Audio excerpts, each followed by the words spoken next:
Namaskar, I'm Manoj Kumar. Welcome to in the program Press Meet. In this program, we cover press conference, media interaction, and a speech of the chief guest at the program. So, without spending so much time, let's go to the event. Makar Sankranti कल 14 जनवरी को एक उत्सव जैसे हमारे सांस्कृतिक दृष्टि से बहुत महत्वपूर्ण उत्सव रहा है, उसकी बिलेटेड बधाई। ये दिन हमारे जीवन में अंधकार से प्रकाश की ओर जाने के लिए एक विशेष संकल्प का दिन होता है। सूर्य जिसकी दिशा अभी तक दक्षिणायन की ओर जा रही होती है, इस दिन से उत्तरायण की ओर उसकी दिशा हो जाती है और इसी का एक संस्कार हमको इस दिन का होता है।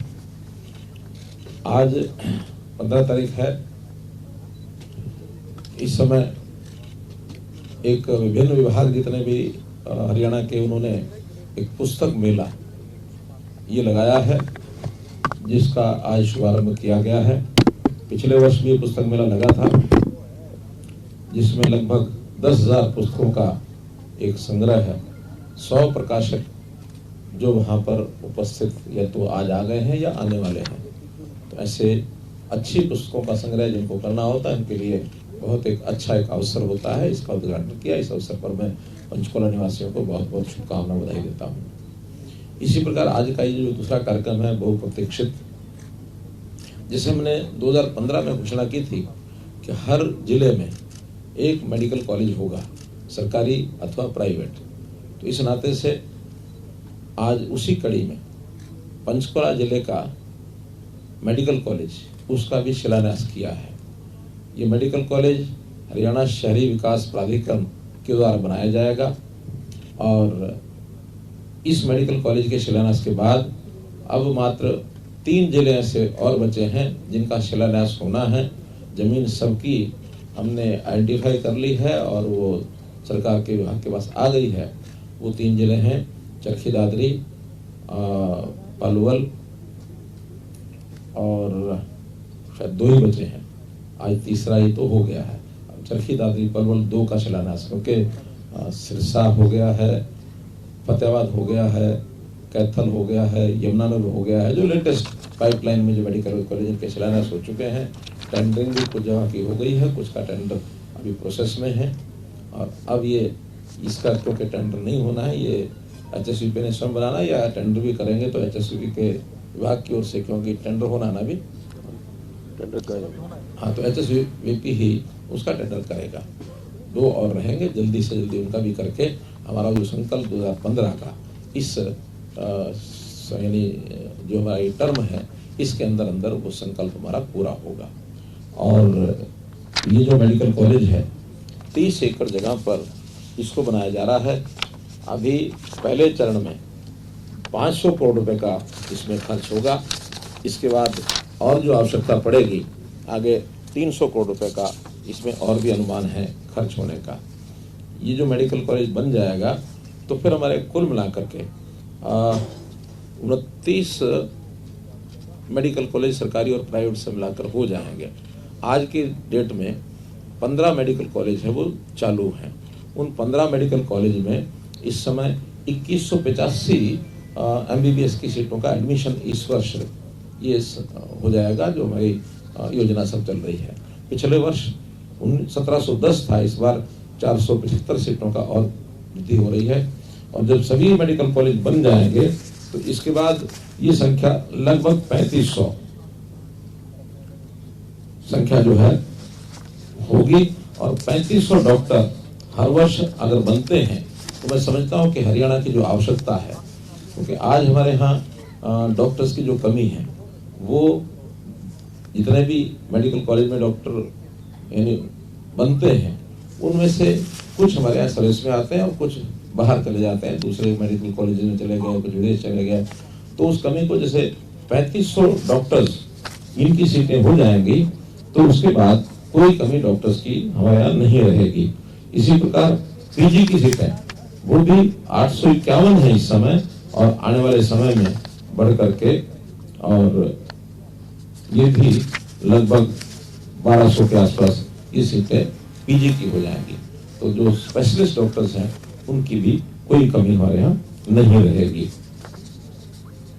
हर मेडिकल कॉलेज में फिजियोथेरेपी कॉलेज और पैरामेडिकल कॉलेज ये भी एक प्रकार से स्थापित होगा और हम उसके बाद हमारे डॉक्टर्स देश में कहीं भी सेवा करने के लिए जाए, विदेशों में भी जाए तो एक प्रकार से खुले रूप से और हम उनको भेज पाएंगे। कुछ देश ऐसे भी हैं जो मेडिकल एजुकेशन के लिए हमारे यहाँ आना चाहते हैं। विशेष तौर पर अफ्रीकन कंट्री से जब हमारी बात होती है तो उनका जैसे युगांडा की आबादी लगभग हमारे बराबर है, इस प्रदेश के बराबर है और वहाँ मेडिकल कॉलेज सिर्फ आज की डेट में 2 हैं। तो वहाँ 2 हैं, हम कुछ वर्षों में यानी 29-30 मेडिकल कॉलेज में पहुंच जाएंगे। 2 मेडिकल कॉलेज में उनके 500-600 डॉक्टर बनते होंगे, हमारे यहाँ 3500 बनेंगे। तो उनके साथ एक MOU हम कर रहे हैं कि आपके विद्यार्थी भी यहाँ पढ़ने के लिए आना चाहें तो कुछ सीटें उनके लिए हम रिजर्व भी कर सकते हैं। इस प्रकार का एक अनुभव ये आगे जो आने वाला है उसका ये कार्य होगा। यहाँ का जो मेडिकल कॉलेज है इसके लिए 100 सीटें MBBS की और ये तय की गई हैं।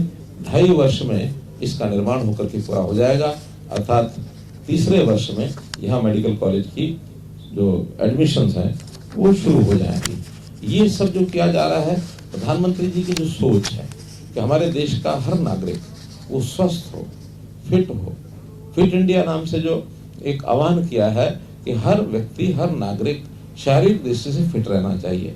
फिट अगर रहता है तो स्वाभाविक रूप से ये जो बढ़ता हुआ जो शारीरिक कष्ट का जो एक दौर होता है ये कम होगा। लोगों में एक स्वास्थ्य की दृष्टि से एक संतोष होगा कि वो बीमार न पड़े। इसके लिए पहले जो हमने कार्यक्रम कई किए हैं, अपने को पता है कि एक तो मेडिकल कॉलेज यानी छायसा में वो प्राइवेट कॉलेज था, किन्हीं कारणों से बंद हो गया था, चलता हुआ मेडिकल कॉलेज वो हमने लिया है। आयुर्वेद में भी हम भरपूर काम कर रहे हैं क्योंकि एलोपैथी का इलाज एक प्रकार से बीमारी के बाद इलाज शुरू होता है। आयुर्वेद के सिस्टम में व्यक्ति बीमार भी न हो, वो कैसे स्वस्थ बना रहे, तो इसके लिए पूरा जोर है। उसके लिए भी हम लोगों ने एक मेडिकल कॉलेज तो कुरुक्षेत्र में श्री कृष्णा आयुर्वेद विश्वविद्यालय वो बनाया है और केंद्र की ओर से एक एम्स प्रस्तावित है पंचकुला में, यानी बन रहा है। हाँ, वो यानी बन रहा है, यानी शुरू कर दिया उन्होंने, तो वो भी कुछ वर्षों बन के तैयार हो जाएगा। पूरा विश्वविद्यालय है, जैसे एलोपैथी में एम्स है उसी स्तर का आयुर्वेद का ये जो एक विशेष जिसको कहना उच्च स्तरीय जो मेडिकल कॉलेज है वो आयुष प्राकृतिक चिकित्सा का ये भी बन रहा है। हमने जाना ही है कि कुटेल में एक नया विश्वविद्यालय यूनिवर्सिटी मेडिकल साइंसेज की वो भी काम उसका चल रहा है। उसका एक फेज पूर्ण हो गया, अभी और 2 फेज का काम बाकी वो जाके पूरा जल्दी से हो जाएगा। हमने अपने यहाँ शारीरिक दृष्टि से फिट रहने के लिए और जो पॉलिसीज बनाई हैं, खास करके गांव-गांव में व्यायामशालाएं बनाई हैं और व्यायामशालाओं के माध्यम से यानी लोग शारीरिक व्यायाम करें और उसके कारण से शरीर फिट रहे, तो ये बहुत अच्छा प्रयोग चल रहा है। वहाँ पर स्पोर्ट्स के नाते भी जो गतिविधियाँ वो भी हो रही हैं। स्पोर्ट्स में जैसे 1100 नर्सरीज हमने दी हैं और बच्चों के लिए हर नर्सरी में 25 खिलाड़ी वो भाग लेते हैं। हमारी पॉलिसी है कैच देम यंग, यानी बच्चों को अगर छोटी आयु में ही जिसमें खेल की रुचि हो उसको खिलाड़ी बना करके उसको अच्छे स्तर का खिलाड़ी बनाया जाए, शरीर भी स्वस्थ रहेगा, अच्छे से खिलाड़ी बनेंगे, प्रदेश का देश का नाम ऊंचा होगा। तो हमने खेलों में भी ये सारा काम किया है। खेल की दृष्टि से तो हमने एक मैपिंग कराई है, कुल 6500 गाँव में 300 गाँव ऐसे निकले हैं जिसके 10 किलोमीटर के अंदर कोई खेल की सुविधा नहीं। बाकी सब 6200 गांव ऐसे हैं जो 10 किलोमीटर की परिधि में किसी न किसी खेल सुविधा केंद्र के साथ जुड़े हैं।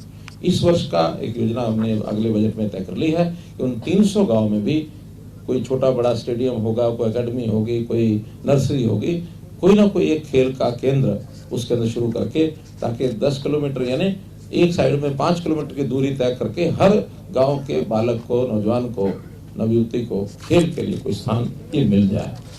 शारीरिक दृष्टि से उनके इलाज के नाते गरीब व्यक्तियों के जो इलाज आयुष्मान भारत के नाते से एक बहुत बड़ी योजना केंद्र सरकार ने शुरू की थी 5 लाख रुपए बीमा की। हमारे हरियाणा में उसमें 15.5 लाख परिवार जो हैं वो कवर होते थे। हमने उसमें एक और विषय जोड़ा, चिरायु हरियाणा, जिसके कारण से ये 15.5 की बजाय 29 लाख परिवार उसमें जुड़ गए। 1,80,000 तक की सीमा के थे, 1,80 से 3 लाख 1,500 रुपया लेकर के, और हमने उसको उसी श्रेणी में लाके खड़ा किया ताकि वो 5 लाख और लोगों को लाभ मिलकर के 34 लाख लोग हो जाएंगे जिनको ये आयुष्मान भारत का, चिरायु हरियाणा का ये लाभ मिलेगा। इसमें जो 15,000 से नीचे नीचे की जितने भी एम्प्लॉइज हैं उनको भी जोड़ने के लिए इसमें हमने कहा है। अभी तक कार्ड जो है बनने की प्रक्रिया शुरू है। 1,05,000 कार्ड बन गए हैं, लगभग 1,41,000 बनने हैं, 1,41,00,000 तो 36 लाख का प्रक्रिया में सब बनेंगे। लेकिन कार्ड न भी बना हो तो जो एलिजिबल है, जिसकी एलिजिबिलिटी बन गई है, वो कभी भी उसको आवश्यकता पड़ने पर जा करके इलाज ऐसे पैनल हॉस्पिटल्स हैं उनमें करा सकता है।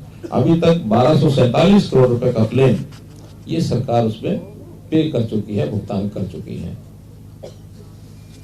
निरोगी हरियाणा में भी हमने एक हेल्थ सर्विसेज में नया आयाम जोड़ा है कि हर नागरिक का एक मिनिमम उसके 25 तरह के टेस्ट ये 2 वर्ष में एक बार जरूर कराए, ताकि प्रिकॉशनरी कोई अगर संभावित बीमारी कोई व्यक्ति को कोई है तो उसका यानी उसका जो मैग्नीट्यूड है वो ज़्यादा नहीं बढ़ा है, जल्दी उसकी इलाज के लिए उसको रेफर कर दिया जाता है, तो उसको इलाज करके, चाहे वो मामूली कोई बीमारी भी उभरने वाली है, जैसे कहावत है nip the evil in the bud, तो ऐसे उस बीमारी को समाप्त करने के लिए। और ऐसे जितने भी टेस्ट हुए हैं निरोगी हरियाणा में, उसमें बहुत से ऐसे बच्चों में खास करके कुछ रोग ऐसे पाए गए हैं जो अगर ये टेस्ट नहीं होते तो शायद पता भी ना लगता, तो उनका प्रारंभिक इलाज वो सब इस जांच के माध्यम से हो रहा है। अभी तक 42 लाख लोगों की जांच इसमें हो चुकी है।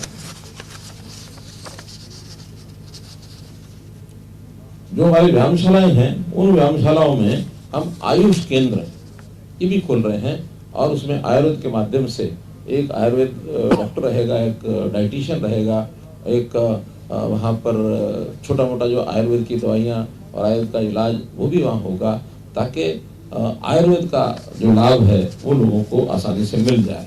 इस प्रकार जैसा मैंने बताया कि चाहे आवश्यकता पड़ने पर किसी का इलाज, उसके लिए व्यवस्थाएं, medical college, hospitals, CHCs, PHCs, doctors की भर्ती, पैरामेडिक्स, नर्सिंग, ये सब हम कर रहे हैं। जहां हमको आवश्यकता बाहर से पड़ती है तो वहां से बाहर से बुला करके लगाएंगे। हमारे यहाँ जब ये संख्या पर्याप्त हो जाएगी तो उसमें बाहर के लोग भी इसका लाभ उठा सकेंगे। तो ऐसा स्वास्थ्य की दृष्टि से, मेडिकल एजुकेशन की दृष्टि से, आयुर्वेद की दृष्टि से, योग की दृष्टि से ये सारे कार्यक्रम ने किए हैं, ताकि हरियाणा का नागरिक फिट नागरिक बने, ये हमारी अपेक्षा है। आपने इसमें कोई बात जोड़नी है, कोई बतानी है, कोई पूछनी है तो पूछ सकते हैं। किया है कि हर एक मेडिकल कॉलेज का एक नाम रख रहे हैं, तो इस मेडिकल कॉलेज का नाम डॉक्टर मंगल सेन मेडिकल कॉलेज, निर्मित द्वारा HSVP, नीचे लिखेंगे निर्मित द्वारा HSVP, लेकिन नाम जो होगा डॉक्टर मंगल सेन मेडिकल कॉलेज, क्योंकि डॉक्टर मंगल सेन मेडिकल और बहुत महापुरुषों के या बहुत हमारे जो नेता बड़े हुए हैं उनके नामों से मेडिकल कॉलेज हमने रखे हैं। डॉक्टर मंगल सेन जी के नाम से बहुत समय से विचार चल रहा था कि कहाँ रखा जाए, तो पंचकुला का जो मेडिकल कॉलेज बन रहा है इसका नाम डॉक्टर मंगल सेन मेडिकल कॉलेज रहेगा। मैंने बताया कि इस समय 15 मेडिकल कॉलेज ये 2014 तक कुल मिला के 6 मेडिकल कॉलेज चल रहे थे, और 14 से 19 तक ये 12 हुए, और 19 से लेके और अब मिलाने, यानी ये जो आज का तो शिलान्यास है, लेकिन इस समय जो चालू हो चुके हैं वो 15 हो चुके हैं। क्या ऐसा ही है? 15 है सर, जिसमें से 6 सरकारी हैं, 1 गवर्नमेंट एडेड है और 8 प्राइवेट है। हाँ, तो 15 6 एक सरकारी, 1 एडेड और 8 प्राइवेट, तो ऐसे 15 मेडिकल कॉलेज इस समय चल रहे हैं। और आने वाले समय में जैसे मैंने बताया कि जो हमारे अंडर कंस्ट्रक्शन है, जिनका शिलान्यास हो रहा है, ये सब हो जाएंगे तो ये संख्या 29 हो जाएगी। नव वर्ष 2024 की आप सभी को अनेकानेक शुभकामनाएं। इस नव वर्ष बाबा बद्री केदार और प्रभु श्री राम के आशीर्वाद से आप सभी के जीवन में नई ऊर्जा, उत्साह, उमंग और उत्तम स्वास्थ्य का समावेश हो। मुझे विश्वास है नव वर्ष में उत्तराखंड राज्य को समृद्धि एवं विकास के रास्ते पर ले जाने के हमारे प्रयासों को आप सभी के सहयोग से और अधिक गति मिलेगी। हमारे प्रेरणा स्रोत आदरणीय प्रधानमंत्री श्री नरेंद्र मोदी जी के कुशल मार्गदर्शन में आज उत्तराखंड सरकार द्वारा राज्य की प्रगति के लिए अनेक महत्वपूर्ण परियोजनाएं एवं जन कल्याणकारी कार्यक्रम संचालित किए जा रहे हैं, जिनका प्रत्यक्ष लाभ सीधे जनता को मिल रहा है। आइए नव वर्ष 2024 में हम सभी एक समृद्ध समतामूलक समाज की स्थापना के अपने संकल्प की ओर आगे बढ़ें और देवभूमि उत्तराखंड को एक अग्रणी एवं श्रेष्ठ राज्य बनाने में अपना महत्वपूर्ण योगदान दें।